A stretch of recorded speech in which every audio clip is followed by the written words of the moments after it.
Escrituras e estamos estudando o livro de 2 Reis. Hoje, Capítulo 19. capítulo 19, já estamos quase findando, queridos, né? Quase findando. Então, só para posicionar... Estamos falando do rei. Do rei Ezequias, né? Então, só para posicionar você... Aquele que derrubou todos os altares. Aquele que fez lembrar Davi. Fez lembrar Davi, derrubou todos os altares idólatras, todas as colunas, os Postes postes sagrados. sagrados. Tudo aquilo que os outros reis não fizeram, O cara ele fez. né, Judá foi privilegiado, o reino de Judá, né? Com Ezequias aí. Exatamente. E o capítulo 19, então, justamente vai começar, não sei se você recorda, lá no final do capítulo 18, né? Com ameaças. O rei da Síria tinha mandado uma ameaça para ele, né? E agora, então, os representantes ali de Ezequias agora relatam para Ezequias, então vamos ver como Ezequias vai agora, então, reagir, né, a todas as declarações, né, que chegaram até ele, ok? Ele falava, né? Não deixe Ezequias, né? Convencê-los a confiar no Senhor. E lembra que eles falavam isso em hebraico, daí eles pediram, fala em aramaico, para o povo que está em cima dos muros não ouvir. Não, tem que todo mundo ouvir, né? Para que ninguém confie em Ezequias. O Ezequias está fazendo com que vocês confiem nesse Deus aí, enfim, e agora, né? Como é que vai fazer? E o povo fica em silêncio, tá? Mas agora, então, o problema chega para Ezequias e vamos ver como é que ele vai lidar com isso. Então, abra sua Bíblia em 2 Reis, capítulo 19, acompanhe com a gente. Vamos ler o 36 e 37, pastor? Pode ser, anterior? então, Que só ele para diz você assim, se posicionar, né? Mas o povo permaneceu calado, nada disse em resposta, pois o rei tinha ordenado, não lhes respondam. Então o administrador do palácio, Eliaquim, filho de Ilquias, o secretário Sebna e o arquivista real Joá, filho de Asaf, retornaram com as vestes rasgadas a Ezequias e lhe relataram que o comandante do campo lhe tinham dito.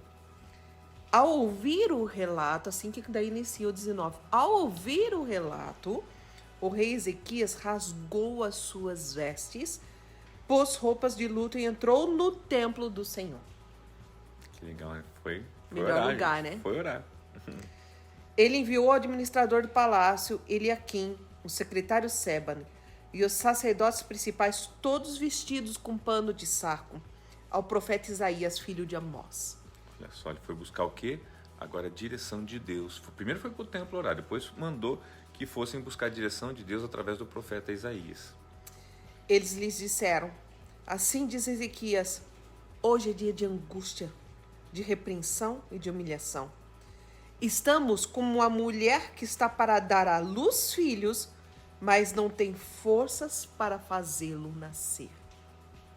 Talvez o Senhor, o teu Deus, ouça todas as palavras do comandante de campo, quem o senhor dele, o rei da Síria, enviou para zombar do Deus vivo. E que o Senhor, o teu Deus, o repreenda pelas palavras que ouviu. Portanto, suplica a Deus pelo remanescente que ainda sobrevive. Quando os oficiais do rei Ezequias chegaram a Isaías, esse lhes disse, digam a seu senhor que assim diz o Senhor. Não tenha medo das palavras que você ouviu, das blasfêmias que os servos do rei da Síria lançaram contra mim. Ouça, eu farei tomar a decisão de retornar ao seu próprio país quando eu lhe ouvir certa notícia, e lá o farei morrer à espada. Gente, agora, isso aqui é tempo de fé para Ezequias. Porque assim, o outro tinha todo um poderio, né, militar maior do que Ezequias poderia aqui, pastor. E agora então ele vai buscar no Senhor, no local certo, né, recebe uma palavra de Deus dizendo, não fica firme, não tenha medo, né, mantenha-se firme. Só que assim, aí agora entra, pastor, aquela coisa assim do medo humano, né, e da confiança no divino, tá? Então é aquela coisa. E agora, você vai, pelo que o humano, a pressão humana, né, tá dizendo que vai acontecer, que vocês vão morrer, que vocês vão ser capturados, vocês vão ser atacados, destruídos, ou pela palavra de Deus que diz que Deus está falando que, olha, Deus vai garantir, né, aí o cuidado sobre você. Então, vamos ver o que acontece. Quando o comandante de campo soube que o rei da Síria havia partido de Laques, retirou-se e encontrou o rei lutando contra Líbna. Ora, Senaqueribe fora informado de que Tiraca, rei etíope do Egito, estava vindo lutar contra ele, de modo que mandou novamente mensageiros a Ezequias com este recado. Digam a Ezequias, rei de Judá, Não deixe que o Deus no qual você confia o engane quando diz: Jerusalém não cairá nas mãos do rei da Síria. Com certeza você ouviu que os reis da Síria têm feito a todas as nações, como as destruíram por completo, e você haveria de livrar-se? Acaso os deuses das nações que foram destruídos por meus antepassados livraram? Os deuses de Gozã, Arã, Rezef, do povo de Éden, que estava em Telassá? Onde estão o rei de Amate, o rei de Arpade, o rei da cidade de Sevarfaim, de Rena e de Ivá? O que ele não sabia é que o Deus Israel não era o Deus como os Não. deles. Não era um falso Deus, era Não é o Deus qualquer real. Deus, né? É como o nosso, gente. É isso que a gente tem que ter essa convicção. Né? Que o nosso Deus é o soberano, é o Criador, é o único Deus. Né? Em Cristo Jesus, seu Filho amado, nós somos libertos, né? Sarados e curados e remidos e salvos. Né? Olha a oração de Ezequias agora, versos 14. Ezequias recebeu a carta das mãos dos mensageiros e a leu. Então subiu ao templo do Senhor. Vamos virar aqui. E estendeu-se perante o Senhor. Quer dizer, acho que ele se jogou, né? Sim. Se jogou perante ele. E Ezequias orou ao Senhor: Senhor, Deus de Israel, que reinas em teu trono entre os querubins. Só tu és Deus sobre todos os reinos da terra. Tu criaste os céus e a terra. Dá ouvido, Senhor, e vê.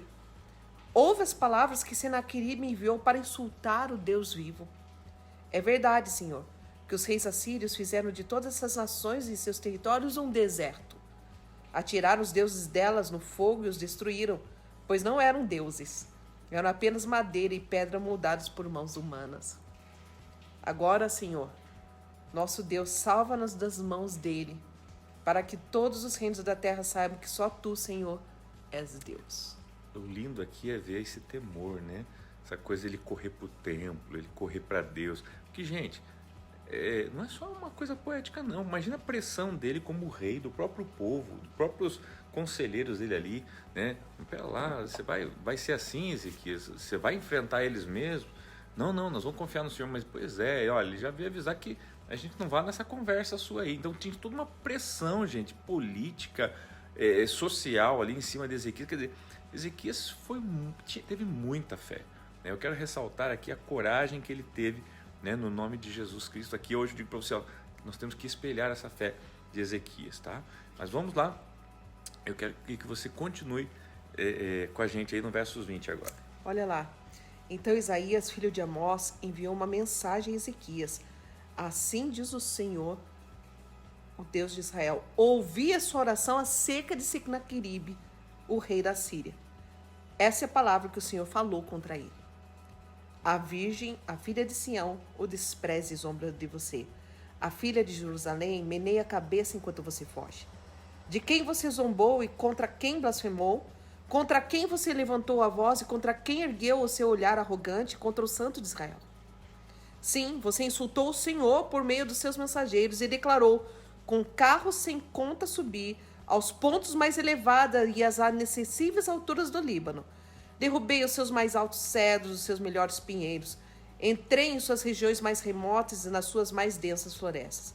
Em terras estrangeiras, cavei poços e bebi água. Com as solas de meus pés, sequei todos os rios do Egito. Você não percebe que há muito tempo já havia determinado tudo isso? Desde a antiguidade planejei o que agora faço acontecer, que você deixaria cidades fortificadas em ruínas. Seus habitantes, sem forças, desanimam-se envergonhados. São como pastagens, como brotos tenros e verdes, como ervas no telhado, queimadas antes de crescer. Eu, porém, sei onde você está. Sei quando você sai e quando retorna, e como você se enfurece contra mim. Sim, contra mim você se enfurece, e o seu atrevimento chegou aos meus ouvidos.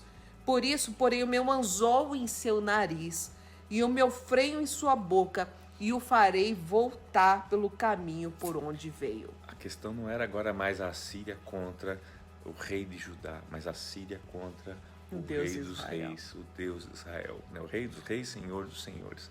Então, gente, Era uma briga agora outro nível. você já viu aquele versículo que fala assim: ai daquele que cai Outro nas mãos nível. do Deus vivo, tá? Olha só o que vai acontecer aqui com eles, gente. A você, Ezequias, darei este sinal. Neste ano vocês comerão do que crescer por si. e no próximo o que daquilo brotar. Mas no terceiro ano semeiam e colham, plantem vinhas e comam o seu fruto. Mais uma vez, um remanescente da tribo de Judá sobreviverá. Lançará raízes na terra e se encherão de frutos os seus ramos. De Jerusalém sairão sobreviventes e um remanescente do monte Sião. O zelo do Senhor dos exércitos o executará. Portanto, assim diz o Senhor acerca do rei da Síria: ele não invadirá esta cidade, nem disparará contra ela uma só flecha. Não a enfrentará com escudo, nem construirá rampas de cerco contra ela.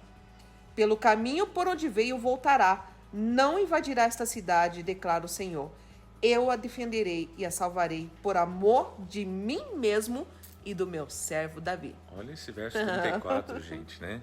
O que Deus fala, eu a defenderei, pastora, Sim. né?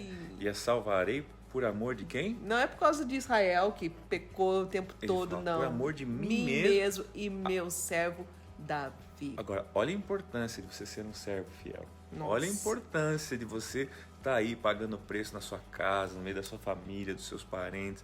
Porque Deus fala assim, Tua é fidelidade, por mim e é por você. Pela sua obediência. Que é fiel, obediente. Gente, Que ele toma faz isso o no que o teu Senhor espírito. quer, gente. Isso é glorioso. Puxa Olha. vida, se todo mundo entendesse esse texto, gente, Agora, esses 3 últimos capítulos foram fenomenais. Que é algo mais tremendo ainda. Agora, olha como Deus vai fazer para esse rei da Síria não vir invadir. Porque ele falou assim, ó, nenhuma flecha. Olha o que Nenhuma Deus vai... só flecha. Olha o que esse Voltada soberano contra faz, eles, gente. nenhuma Preste só flecha, muita gente. atenção. Olha a dimensão dessa vitória. Preste atenção, verso 35 em diante. Naquela noite, o anjo do Senhor saiu e matou 185 mil homens no acampamento assírio. Quando o povo se levantou na manhã seguinte, o lugar estava repleto de cadáveres. Já pensou? Então, Senaqueribe, rei da Síria, desmontou o acampamento e foi embora. Voltou para Nínive e lá ficou. Certo dia, enquanto ele estava adorando no templo de seu deus Nisroque, seus filhos Adrameleque e Sarezer mataram na espada e fugiram para a terra de Ararat. Seu filho Isaradom foi o seu sucessor. Terminou morto pelos próprios filhos. Gente, agora para pensar, eles estão no acampamento. Diz assim que enquanto eles dormiam, né? Quando eles acordam, 185 mil Estavam tá mortos, morto, cadáveres. tá? Eles não sabem o que aconteceu. Não foi assim, apareceu um anjo. Não, o texto para nós fala que um anjo do Senhor saiu e matou 185 mil. Um anjo, pastor. Um anjo saiu e matou 185 mil. Quem dirá uma milícia celestial?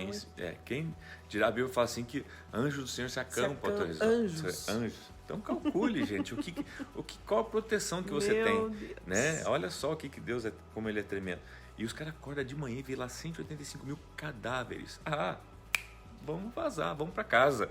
Ainda chegou lá, ainda foi morto pelos próprios filhos, né? E é isso aí, gente, capítulo 19, né?